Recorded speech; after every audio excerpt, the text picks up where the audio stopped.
Orrin Hatch GOP Senator, I don't care if Trump broke the law.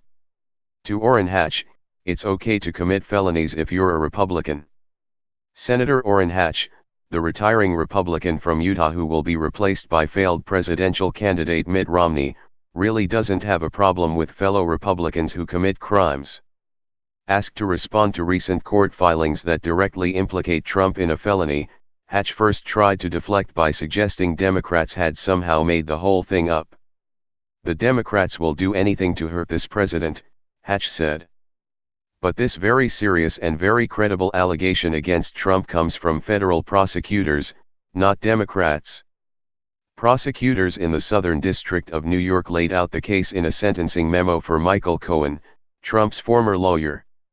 After this was pointed out to Hatch, however, he kept shrugging it off. Okay, but I don't care, was Hatch's answer. All I can say is he's doing a good job as president. This is not the first time Hatch has made clear he doesn't care about the law so long as it's a Republican who's breaking it. During the disgraceful confirmation hearing of Brett Kavanaugh to the Supreme Court, Hatch said he didn't care if Kavanaugh had in fact attempted to rape a girl, as he was credibly accused of doing. If that was true, Hatch said in September that being the allegation by Dr. Christine Blasey Ford that Kavanaugh pinned her down, covered her mouth, and tried to rape her when they were both in high school, I think it would be hard for senators to not consider who the judge is today. That's the issue. Is this judge a really good man? And he is. And by any measure he is. Hatch, like the rest of his fellow Republicans in the Senate, went on to vote for Kavanaugh to receive a lifetime appointment to the highest court in the land. The Republicans voting for Kavanaugh claimed on the one hand that they did not believe the serious charges against him, but on the other hand, they didn't care if the charges were true anyway. Being an attempted rapist was not disqualifying, according to Hatch and other Republicans, because they wanted Kavanaugh on the court. And nothing, not even attempted rape, would stop them from voting for him.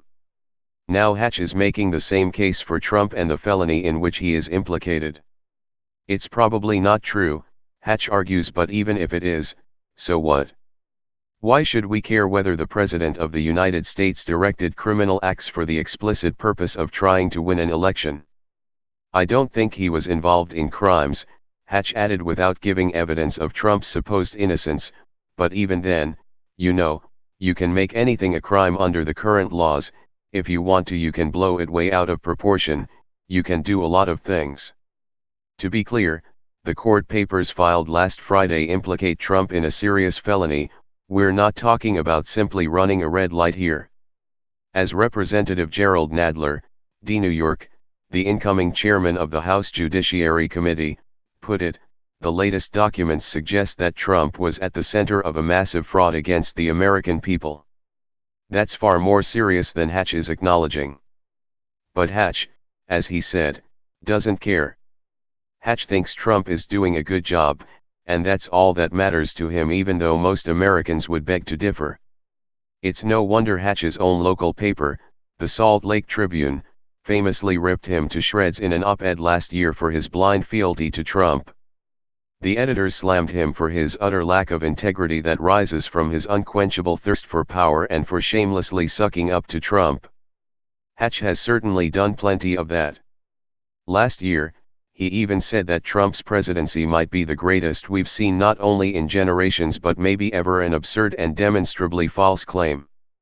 Now, as Hatch's time in the Senate comes to an end, he's apparently trying to use his last days to make sure he is remembered for his embarrassing fawning and excuse-making and, as his hometown paper put it, for his utter lack of integrity. Thank you for watching the video. Please subscribe to my channel. Please share video with everyone. Share your thoughts in the comments section below.